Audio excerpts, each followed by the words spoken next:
Hello everyone. कैसे हैं आप सब लोग। तो हम जो नया लॉ पढ़ने वाले हैं वो है इंडियन कॉन्ट्रैक्ट लॉ। देखिए, इंडियन कॉन्ट्रैक्ट लॉ एक्चुअल में है क्या चीज़ है।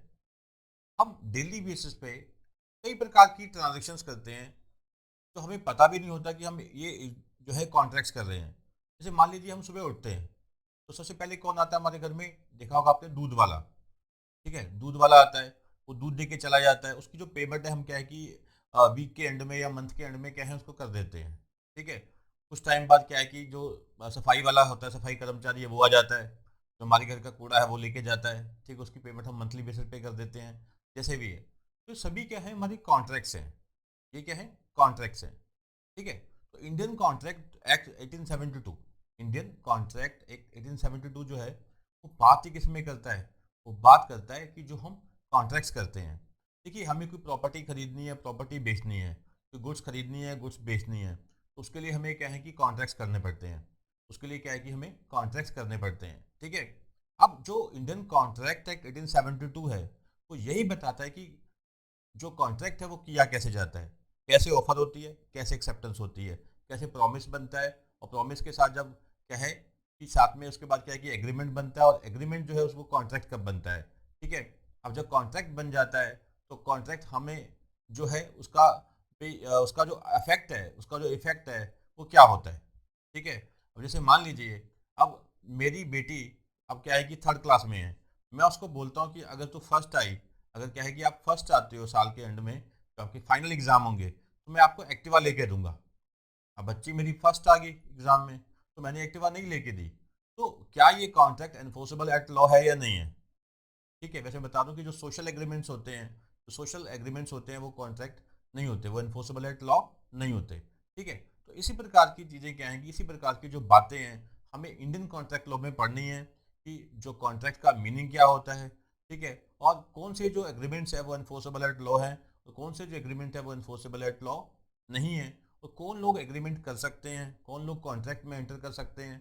ठीक है, और कौन लोग कॉन्ट्रैक्ट में एंटर नहीं कर सकते, और जो कॉन्ट्रैक्ट्स होते हैं, ठीक है, उसके जो टाइप्स हैं वो क्या हैं, तो कॉन्ट्रैक्ट्स को जो लीगली इन्फोर्सेबल कैसे करवाया जाता है। तो इंडियन कॉन्ट्रैक्ट एक्ट 1872 में हम ये सारी बातें क्या हैं डिस्कस करेंगे, स्टेप बाय स्टेप। ठीक है, काफ़ी ये डिटेल लो है। ठीक है, इसमें आपने ध्यान रखना है कि जल्दबाजी नहीं करनी ख़त्म करने की, तो थोड़ा सा ध्यान से पढ़ना है, क्योंकि ये जो लॉ है ये आपके आने वाले सारी ज़िंदगी में क्या है कि ये काम आने वाला है। मेरे हिसाब से कि जो लेमैन है उसे भी इस कानून के बारे में जानकारी होनी चाहिए। मैं हमेशा से कहता हूँ कि दो कानून ऐसे हैं जिनके बारे में क्या है कि हर व्यक्ति को पता होना चाहिए। एक एक कानून हो गया, एक हमारा संविधान हो गया, ऐसे कह सकते हैं। ठीक है, कानून कौन सा, ये इंडियन कॉन्ट्रैक्ट 1872, और दूसरा क्या है जो हमारे देश का जो संविधान है, कॉन्स्टिट्यूशन ऑफ इंडिया, उसके बारे में भी हमें जानकारी होनी चाहिए। बेसिक जानकारी तो हमें उसके बारे में होनी चाहिए।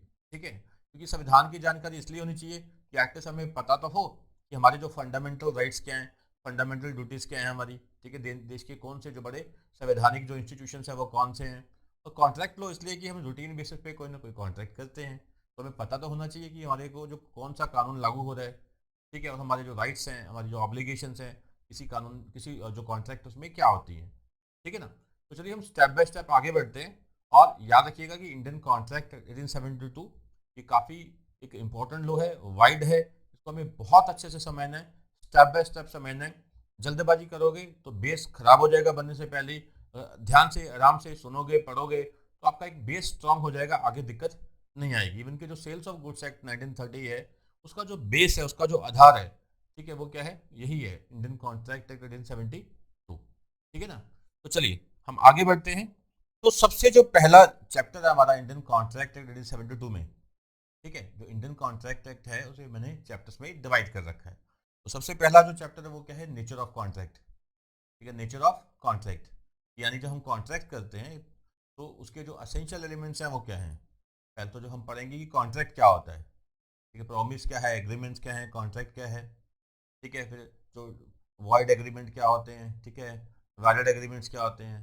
ठीक है, तो इलीगल कॉन्ट्रैक्ट्स क्या होते हैं, ये सारा हम इसमें पढ़ेंगे। उसके अलावा एसेंशियल एलिमेंट्स क्या होते हैं, कि कॉन्ट्रैक्ट को कॉन्स्टिट्यूट करने के लिए कौन कौन से एलिमेंट्स होने चाहिए जिससे कॉन्ट्रैक्ट हो सके। ये सारी बातें क्या है कि इस चैप्टर में हम पढ़ने वाले हैं, बस आराम से स्टेप बाय स्टेप। ठीक है ना, तो चलिए तो बढ़ते हैं आगे। तो कहते हैं कि सबसे पहले meaning and nature of contract. तो पहली बात कि laws relating to contract is governed by Indian Contract Act 1872। तो यानी कि जो इंडियन कॉन्ट्रैक्ट एक्ट है ये क्या है, एक लॉ है जो रिलेट करता है किसी कॉन्ट्रैक्ट्स के साथ। तो हम कॉन्ट्रैक्ट्स करते हैं उसे डील करता है इंडियन कॉन्ट्रैक्ट एक्ट 1870। ठीक है जी। फिर है कि कहते हैं कि लागू कब हुआ। This act came into force on first day of September 1872। तो 1 सितंबर 1872 को ये कानून लागू हुआ। ठीक है।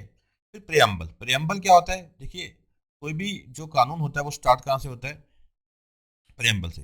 इसे क्या बोलते हैं, इंट्रोडक्टरी पैराग्राफ। ठीक है। यानी एक इंट्रोडक्शन होती है किसी कानून की, इससे पता लगता है कि इसका ऑब्जेक्ट क्या है। प्रेम्बल से ये क्लियर होता है कि उस कानून का, पर्टिकुलर कानून का ऑब्जेक्ट क्या है। कि टाइटल क्या हुआ, इसे बोलते हैं टाइटल। इंडियन कॉन्ट्रैक्ट एक्ट 1872 क्या है, एक शॉर्ट टाइटल, ये टाइटल है। ठीक है, कानून का नाम जो है ये क्या बोलते हैं, टाइटल। ठीक है। प्रेम्बल जो होता है वो होता है कि बताता है कि इसका ऑब्जेक्ट क्या है, इस कानून को लाने का मकसद क्या है। ठीक है। तो कहते हैं कि इंडियन जो है प्रेम्बल है, ठीक है, इंडियन कॉन्ट्रैक्ट एक्ट का कहते हैं ये क्या है, it is an act to define and amend certain parts of the law relating to contracts. ठीक है। तो मकसद था इस कानून को लाने का कि जो कॉन्ट्रैक्ट्स के रिगार्डिंग, जो कॉन्ट्रैक्ट्स के रिगार्डिंग, ठीक है, जो भी सिस्टम था उसको डिफाइन करना कि कॉन्ट्रैक्ट होता क्या है, कैसे ये किया जाता है। प्लस जो कॉन्ट्रैक्ट के रिगार्डिंग जो लॉ था उसमें जो संशोधन लाने थे, जो अमेंडमेंट लेके आनी थी, वो जरूरी क्या है, अमेंडमेंट लेके आना, ये इस कानून को लाने का मकसद था। ठीक है। और याद रखिएगा it extends to whole of India, यानी इवन जो इंक्लूडिंग जम्मू एंड कश्मीर में भी ये लागू होता है। It extends to whole of India. ठीक है। और कहते थे act is no by no means exhaustive on the law of contract. देखिए अब ये कानून जो है ये एग्जॉस्टिव नहीं है। एग्जॉस्टिव का मतलब क्या है, इसी के अंदर सब कुछ है, इसके अलावा कुछ नहीं है। ये कानून तो एक बेसिक, एक स्ट्रक्चर देता है, एक बेसिक एडिफाइस देता है, एक फंडामेंटल बेस देता है कि हाँ भी कॉन्ट्रैक्ट किए कैसे जाते हैं, कॉन्ट्रैक्ट कौन व्यक्ति कर सकता है, कौन नहीं कर सकता। ठीक है। इसके अलावा और बहुत सारे कानून हैं, जैसे इंश्योरेंस के लिए इंश्योरेंस एक्ट है। ठीक है। बैंकिंग ट्रांजेक्शन के लिए बैंकिंग रेगुलेशन एक्ट है। ठीक है। तो अब प्रॉपर्टी अगर आप खरीदते हैं इमूवेबल प्रॉपर्टी, तो उसके लिए ट्रांसफर ऑफ प्रॉपर्टी एक्ट है। तो यानी कि ये जो कानून है इंडियन कॉन्ट्रैक्ट एक्ट 1872, ये अपने आप में एक संपूर्ण कानून नहीं है, कंप्लीट कानून नहीं है। ठीक है। कई सारी और ट्रांजेक्शन के लिए और अलग से कानून बन रखे हैं। जैसे आप मूवेबल प्रॉपर्टी है, जैसे मान लीजिए पेन है या लैपटॉप है, उसमें डीलिंग करते हैं, तो उसके लिए क्या बना है, सेल्स ऑफ गुड्स एक्ट 1930। ठीक है। तो ये जो कानून है इंडियन कॉन्ट्रैक्ट एक्ट, ये कंप्लीट लॉ नहीं है, एक एग्जॉस्टिव लॉ नहीं है। बहुत सारी ट्रांजेक्शन्स के लिए अलग अलग कानून बने हुए हैं। ठीक है। तो कहते हैं it does not deal with all the branches of law of contract. ये जो कहते हैं कि लॉ ऑफ कॉन्ट्रैक्ट की सभी ब्रांचेस से डील नहीं करता। मैंने आपको एग्जांपल दे दी, जैसे इंश्योरेंस के लिए क्या है, इंश्योरेंस एक्ट है। अब नेगोशिएबल इंस्ट्रूमेंट के लिए नेगोशिएबल इंस्ट्रूमेंट एक्ट है। ठीक है। मूवेबल प्रॉपर्टी खरीदने बेचने के लिए सेल्स ऑफ गुड्स एक्ट है। इमूवेबल प्रॉपर्टी खरीदने के लिए ट्रांसफर ऑफ प्रॉपर्टी एक्ट है। तो ये जो लॉ है इंडियन कॉन्ट्रैक्ट एक्ट, ये कंप्लीट लॉ नहीं है, कंप्लीट कोड नहीं है। ठीक है। तो ये सभी कॉन्ट्रैक्ट्स के लिए इकलौता ऐसा कानून है, इकलौता ही कानून है, ऐसा कुछ भी नहीं है। ठीक है। ये तो केवल एक बेस प्रोवाइड करता है। 10 कॉन्ट्रैक्ट्स रिलेटिंग टू पार्टनरशिप। फिर पार्टनरशिप के लिए क्या है, पार्टनरशिप एक्ट 1932 है। सेल्स ऑफ गुड्स के लिए बताया मैंने, सेल्स ऑफ गुड्स एक्ट 1930 है। नेगोशिएबल इंस्ट्रूमेंट के लिए नेगोशिएबल इंस्ट्रूमेंट एक्ट 1881 है।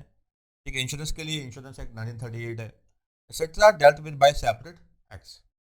और जैसे एजेंसी है, ठीक है, प्रिंसिपल और एजेंट्स वाले कॉन्ट्रैक्ट है, एजेंसी हो गया, प्लेज हो गया, ठीक है, इंडemnity हो गया, ये जो कॉन्ट्रैक्ट्स हैं ये इसी कानून में डिस्कस किए गए हैं।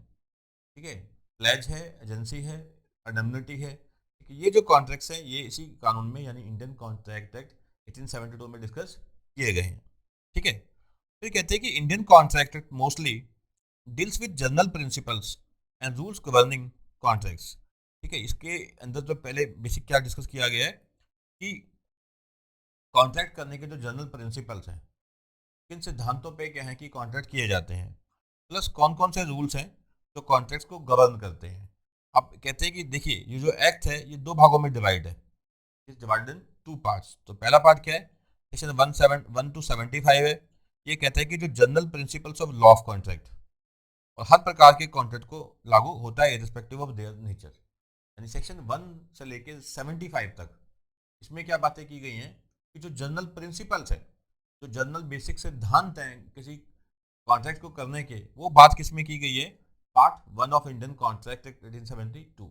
बेशक आप इंश्योरेंस का कॉन्ट्रैक्ट करें, पार्टनरशिप का करें, मूवेबल प्रॉपर्टी का करें, इमूवेबल प्रॉपर्टी का करें, तो कुछ एक प्रिंसिपल्स हैं, कुछ एक जनरल प्रिंसिपल्स हैं जो अप्लाई होते हैं हर प्रकार के कॉन्ट्रैक्ट में, वो पार्ट 1 में क्या है डिस्कस किए गए हैं। उसके बाद स्टार्ट होता है हमारा पार्ट 2, सेकेंड पार्ट। ठीक है, इसमें सेक्शन कौन से है? 124 से लेकर 238। ये डील किस में करता है? Deal with certain special kinds of contracts, namely contract of indemnity, guarantee, bailment, pledge, agency. हमने बताया कि कुछ प्रकार के कॉन्ट्रैक्ट्स जो हैं, ठीक है, अंडमनिटी, गारंटी, बेलमेंट, प्लेज, एजेंसी, ये 5 प्रकार के जो कॉन्ट्रैक्ट्स हैं स्पेसिफिकली डिस्कस किए गए हैं इसमें, इसी कानून में। ठीक है, जैसे प्लेज क्या होता है? जैसे हम गोल्ड लोन लेते हैं तो गोल्ड हम रख के आगे, पैसे उधार पे लेके आगे। ठीक है, तो ये क्या है कि गोल्ड हमने प्लेज कर रखा है, एक ओनर है एक पोनी है।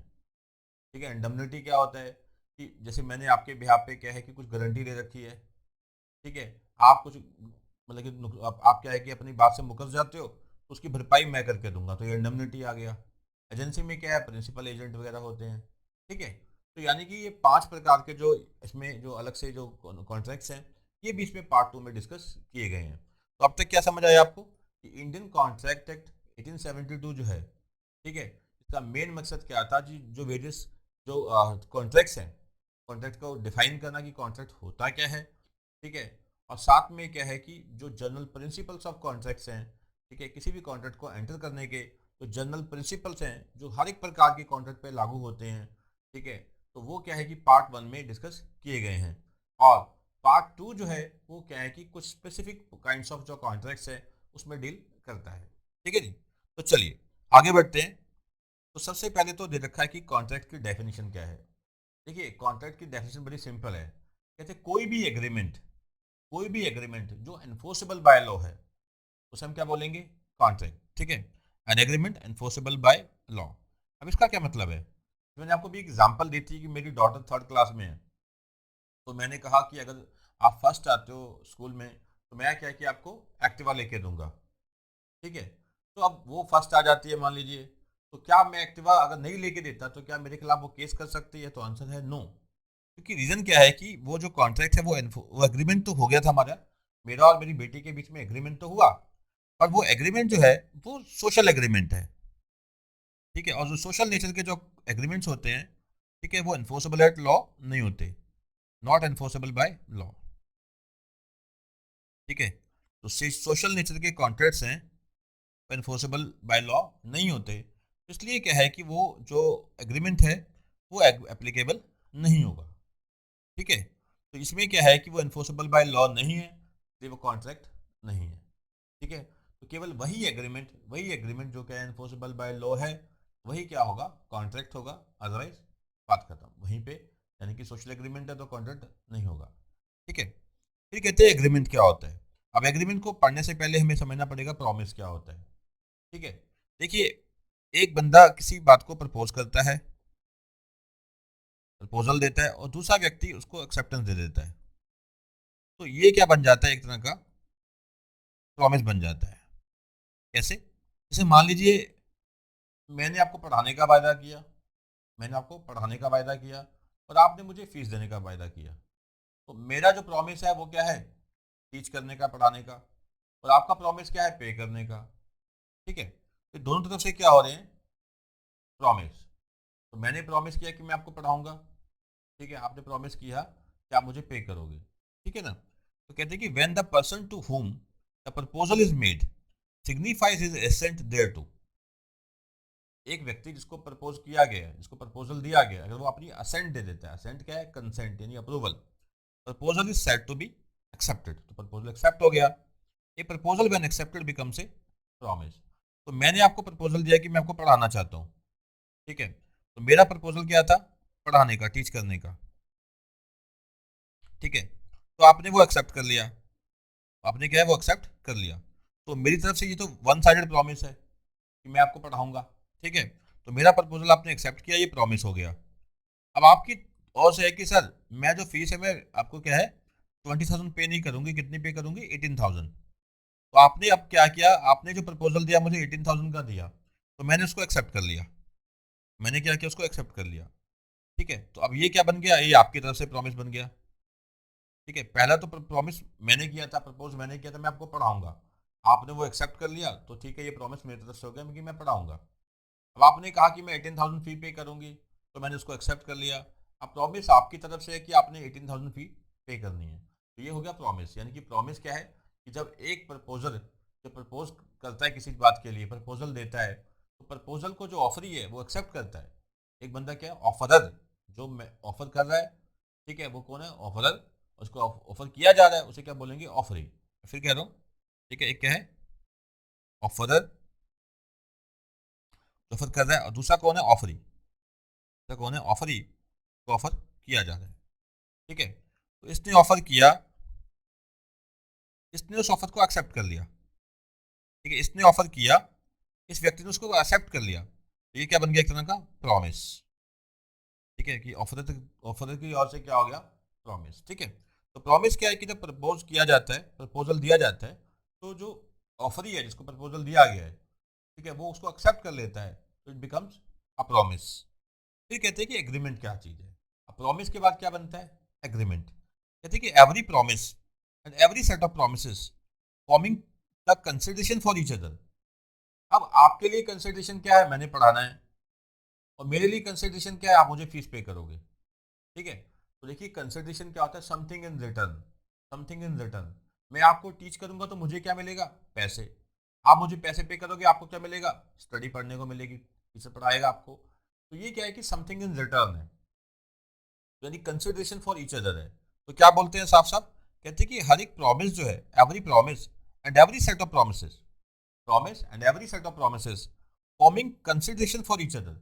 तो मेरे लिए कंसिडरेशन क्या है, पैसे। आपके लिए कंसिडरेशन क्या है, स्टडी, ये जो मैं पढ़ाऊंगा। तो ये क्या है कि एक एग्रीमेंट बनता है। तो आप समझ रहे होंगे, तो पहले क्या आया, प्रॉमिस आया। ठीक है, promise and set of promises. ठीक है, वो उससे क्या बना, एग्रीमेंट।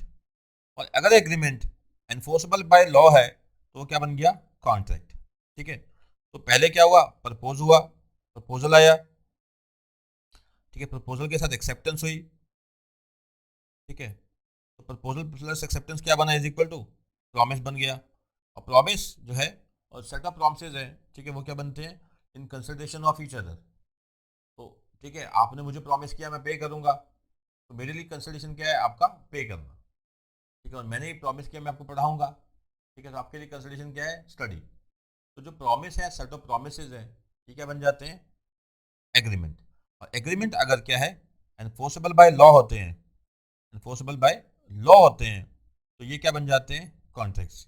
ठीक है, एग्रीमेंट जब एनफोर्सेबल बाय लॉ होते हैं, तो ये क्या बन जाते हैं, कॉन्ट्रैक्ट्स। ठीक है ना, आपको समझ आ रहा होगा, I hope. Agreement therefore comes into existence when one party makes a proposal और offer to other party and that other party signifies his assent thereto. ठीक है, सिंपल है। ठीक है, एक पार्टी प्रपोज करती है, दूसरी पार्टी एक्सेप्ट करती है, it is a promise, and यहाँ पे साथ में जो consideration in something, something in return है, तो ये क्या है, एग्रीमेंट है। Promises or set of promises in consideration of each other is called agreement, and agreement if enforceable by law is called contract. ठीक है ना, तो एग्रीमेंट कहते हैं कि देखिए इसमें ध्यान रखने वाली बात क्या है, दो बातें ध्यान रखनी है। एक तो क्या है, प्लूरलिटी, प्लूरलिटी ऑफ पर्सन, यानी कि प्लूरल है, इसका मतलब क्या है कि एक व्यक्ति अकेला अपने आप से कॉन्ट्रैक्ट नहीं कर सकता, अकेला एक व्यक्ति अपने आप से कॉन्ट्रैक्ट नहीं कर सकता।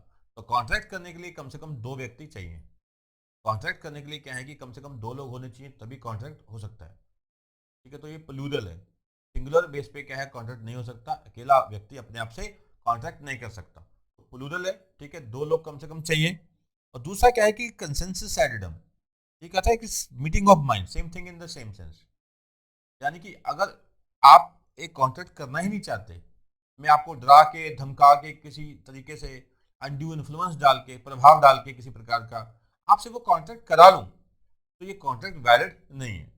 ठीक है, तो कंसेंसस एडिडम, यानी कि मैं आपको पढ़ाना चाहता हूँ, आप मुझे उसके लिए पे करना चाहते हो, तो पढ़ना चाहते हैं, तो जहां कंसेंसस एडिडम होगा तो वहीं पे कॉन्ट्रैक्ट हो सकता है, अदरवाइज नहीं। ठीक है, तो दो बातें याद रखनी है कि अकेला व्यक्ति अपने आप से कॉन्ट्रैक्ट नहीं कर सकता, तो कम से कम दो लोग होने चाहिए और मीटिंग ऑफ माइंड्स होना चाहिए। आप किसी को धमका के, डरा के, ठीक है, किसी के ऊपर अनावश्यक दबाव डाल के, ठीक है, यानी अनड्यू इन्फ्लुएंस डाल के, तो आप किसी के साथ कॉन्ट्रैक्ट नहीं कर सकते, ठीक है ना। एग्जाम्पल है इसकी, कहते हैं कि A agrees with B to sell car for ₹2 lakh to B. A क्या कहता है कि ठीक है, मैं आपको अपनी कार बेचूंगा कितने में, 2 लाख में। Here A is under an obligation to give car to B and B has the right to receive the car on payment of ₹2 lakh. तो A जो है उसके लिए कंसिडरेशन क्या है, पैसे 2 लाख रुपया। B के लिए कंसिडरेशन क्या है, कार, ठीक है। तो यहाँ पे A जो है वो अंडर ऑब्लिगेशन है कार डिलीवर करने के, और जो B है, ठीक है, वो है अंडर ऑब्लिगेशन 2 लाख रुपए पे करने के, ठीक है जी। And also B is under obligation to pay ₹2 lakh तो A, and A has right to receive ₹2 lakh. तो हर एक पार्टी के अपने राइट्स हैं, अपने ऑब्लिगेशन हैं। एग्जाम्पल एक और, father promises his son to pay him pocket allowance of ₹500 every month, but he refuses to pay later. This son, the son cannot recover the same in court of law, as this is a social agreement. This is not created with an intention to create legal relationship, and hence it is not a contract. मैंने आपको पहले समझाया था कि देखिए, agreement तो चलो यहाँ पे हो गया फादर और सन का, फादर और सन का यहाँ पे एग्रीमेंट हो गया, ठीक है, इट्स ओके, एग्रीमेंट हो चुका है। बट दिक्कत क्या है कि ये एग्रीमेंट जो है वो एनफोर्सेबल बाय लॉ नहीं है, एनफोर्सेबल बाय लॉ नहीं है, क्योंकि कोई एग्रीमेंट जब एनफोर्सेबल बाय लॉ होता है तभी वो क्या बनता है, कॉन्ट्रैक्ट। अगर एक एग्रीमेंट एनफोर्सेबल बाय लॉ नहीं है तो वो क्या है कि कॉन्ट्रैक्ट नहीं होगा, वो क्या है, कॉन्ट्रैक्ट नहीं होगा। आपने इसको याद रखना है, ठीक है। अब देखिए ध्यान से एक पॉइंट समझिए आप। अब इसमें क्या है कि कोई भी एग्रीमेंट, कॉन्ट्रैक्ट तभी बनेगा जब क्या है कि purpose is to create legal relationship, purpose is to create legal relationship. जहां पे कॉन्ट्रैक्ट, जैसे बताया मैंने कि सोशल रिलेशनशिप के हैं, ठीक है, जहां पे कॉन्ट्रैक्ट क्या है, सोशल रिलेशनशिप के हैं, तो वो जो एग्रीमेंट है वो क्या है, कॉन्ट्रैक्ट नहीं बनते। बट हाँ, जहां पे एक एग्रीमेंट का पर्पस क्या है, लीगल रिलेशनशिप क्रिएट करना, लीगल रिलेशनशिप क्रिएट करना, तभी वो जो एग्रीमेंट है वो क्या बनेगा, कॉन्ट्रैक्ट। फिर रिपीट कर रहा हूँ कि क्या है कि अगर एग्रीमेंट का पर्पस क्या है, टू क्रिएट लीगल रिलेशनशिप, तब वो एग्रीमेंट क्या बन जाएगा, कॉन्ट्रैक्ट। अगर एक एग्रीमेंट का पर्पस जो है वो लीगल रिलेशनशिप क्रिएट करना नहीं है, for example social relationship create कर रहा है एक एग्रीमेंट, तो वो क्या बन जाएगा, वो कॉन्ट्रैक्ट नहीं बनेगा। याद रखिएगा इसको, ठीक है। तो purpose must be to create legal relationship. अब आप पूछेंगे सर लीगल रिलेशनशिप क्या है, लीगल रिलेशनशिप वो वाली रिलेशनशिप होती है कि जहां पे पार्टीज एक दूसरे को लीगली बाइंड कर सकते हैं। जैसे मान लीजिए मैंने आपसे ₹20,000 ले लिए, अब मैं पढ़ा नहीं रहा, तो आप मेरे खिलाफ कोर्ट में जा सकते हैं कि देखिए जगदीप जो है वो क्या है कि अपनी जो बात है उसको पूरा नहीं कर रहा, ब्रीच कर रहा है, जो कंडीशंस है उसको क्या कर रहा है, ब्रीच कर रहा है, पूरा उसको नहीं कर पा रहा, ठीक है ना। तो चलिए, ये कहते हैं कि so the law of contract deals with only such legal obligations which has resulted from agreements. कहते हैं लॉ ऑफ कॉन्ट्रैक्ट जो है केवल कहता है कि उन्हीं लीगल ऑब्लिगेशंस के साथ डील करता है, उन्हीं लीगल ऑब्लिगेशंस के साथ डील करता है, ठीक है, जो क्या है, which has resulted from agreements, ठीक है। तो यानी कि सीधी सी बात है, एग्रीमेंट होगा और साथ में उसका लीगल रिलेशनशिप होना चाहिए, वो लीगल एग्रीमेंट होना चाहिए, तभी क्या है कि इंडियन कॉन्ट्रैक्ट एक्ट 1872 एप्लीकेबल होगा। यानी जहां पे सोशल एग्रीमेंट्स हैं, याद रखिएगा सोशल एग्रीमेंट्स है, तो वहां पे ये इंडियन कॉन्ट्रैक्ट लॉ एप्लीकेबल नहीं होगा। याद रखना आपने, बहुत इंपॉर्टेंट है। The purpose must be to create the legal relationship, जहां पे purpose is to create social relationship, वहां पे क्या है, इंडियन कॉन्ट्रैक्ट लॉ एप्लीकेबल नहीं होगा। आपको अच्छे से याद रखना है। फिर आगे क्या कहते हैं, such obligation must be contractual in nature, however some obligations are outside the purview of law of contract। कहते हैं कि देखिए यहाँ पे जो ऑब्लिगेशन है, पहली बात तो क्या है, कॉन्ट्रेक्चुअल होनी चाहिए। जैसे मैंने अभी एग्जांपल ली थी कि हमारे बीच में क्या है, कॉन्ट्रैक्ट हुआ कि मैं आपको पढ़ाऊंगा, आप मुझे पे करोगे, तो ठीक है, तो हमारा जो रिलेशनशिप है कॉन्ट्रेक्चुअल नहीं है। यानी कि जहाँ पे आपस में पार्टीज में कॉन्ट्रैक्ट ही नहीं हुआ, तो वहां पे क्या है, आपस में एग्रीमेंट ही नहीं हुआ, ठीक है, वहां पे कॉन्ट्रैक्ट कैसे होगा। बट हाँ, एक एग्जांपल है यहाँ पे, वो होती है जैसे क्वासी नेचर के कॉन्ट्रैक्ट्स होते हैं, क्वासी कॉन्ट्रैक्ट्स, क्वासी कॉन्ट्रैक्ट्स।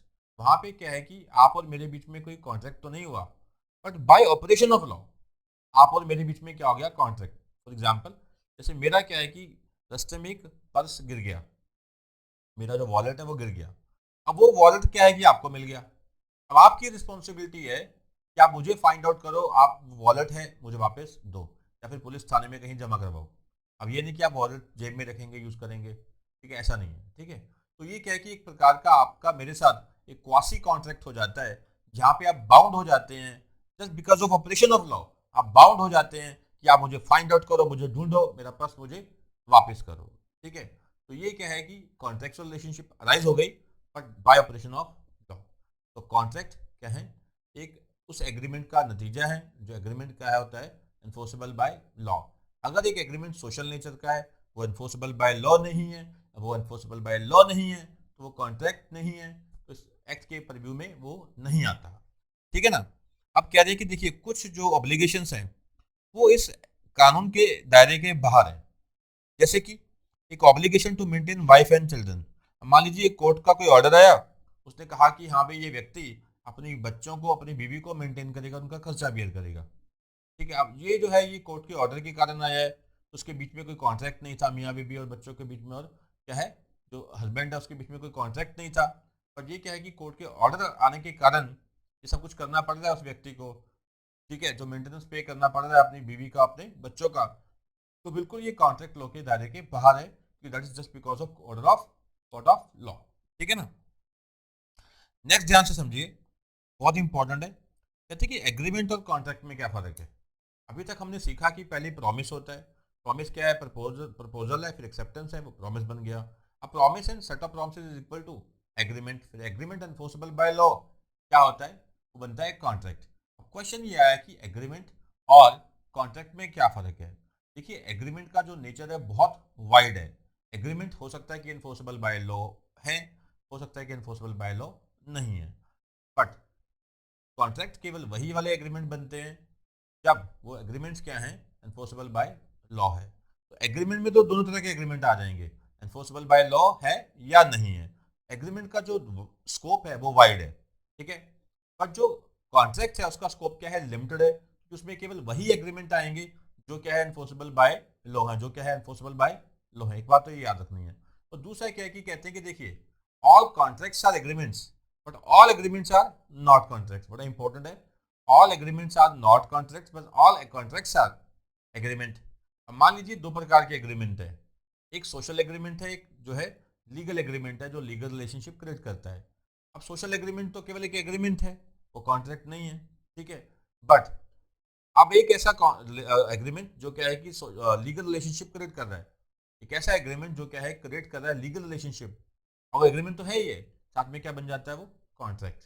तो कोई कॉन्ट्रैक्ट तभी बनेगा जब वो एग्रीमेंट है, कोई चीज़ कॉन्ट्रैक्ट तभी बनेगी जब वो एग्रीमेंट है। पर जरूरी नहीं है कि सभी एग्रीमेंट क्या है, क्या हो जाए कॉन्ट्रैक्ट। तो ऑब्वियसली याद रखना है अच्छे से कि जो एग्रीमेंट है उसका स्कोप वाइड है, उसमें एग्रीमेंट दोनों प्रकार के आ जाते हैं, सोशल प्लस लीगल।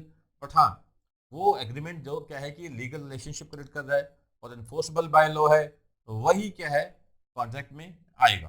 तो कॉन्ट्रैक्ट का स्कोप लिमिटेड है, और एग्रीमेंट का स्कोप जो है वो वाइड है। फिर आप डेफिनेशन लिख देना कि एग्रीमेंट क्या होता है, ठीक है। प्रॉमिस, एवरी प्रॉमिस और set of promises in consideration of each other is called agreement. फिर लिख देना कि कॉन्ट्रैक्ट क्या होता है, an agreement enforceable by law, an agreement enforceable by law is called contract, ठीक है ना। आपको स्कोप समझ आ गया होगा कैसे लिखना है इसका, ठीक है।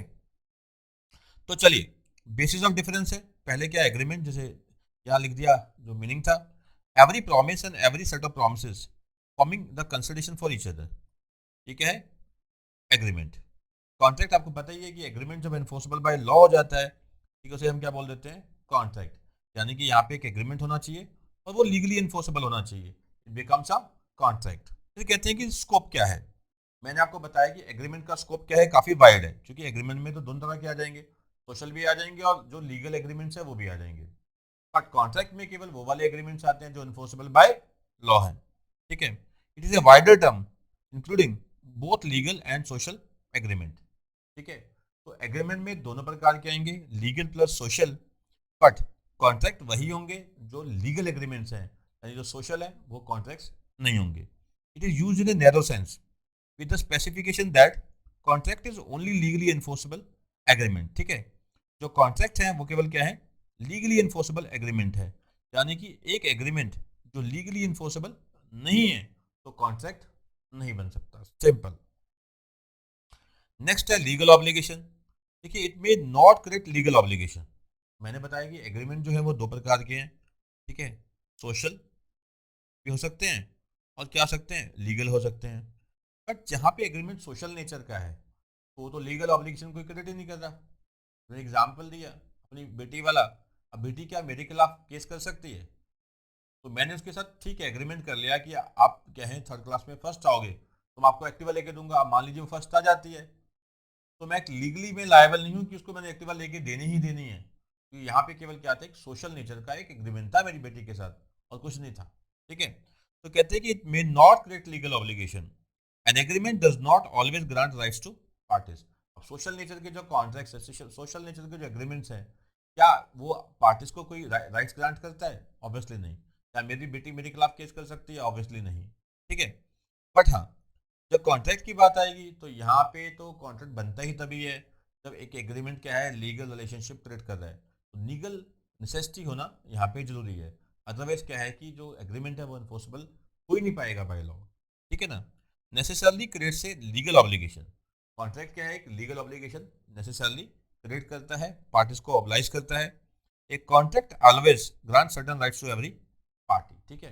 तो कॉन्ट्रैक्ट है हर पार्टी को कुछ क्या है राइट्स ग्रांट करता है। ये मैंने बताया आपको कि सभी एग्रीमेंट्स क्या होते हैं, कॉन्ट्रैक्ट्स नहीं होते। फॉर एग्जांपल कि social agreements are not contracts, ठीक है। सभी एग्रीमेंट क्या है, कॉन्ट्रैक्ट्स नहीं होते। Social agreements are not contracts. और ठीक है, सभी कॉन्ट्रैक्ट्स क्या होते हैं, एग्रीमेंट, क्योंकि कोई चीज़ कॉन्ट्रैक्ट बन ही तभी पाएगी पहले वो एग्रीमेंट है। अब सोशल एग्रीमेंट है वो नहीं बन पाया कॉन्ट्रैक्ट, बट लीगल एग्रीमेंट है वो कॉन्ट्रैक्ट बन गया, इन्फोर्सेबल बाय लॉ है, ठीक है ना।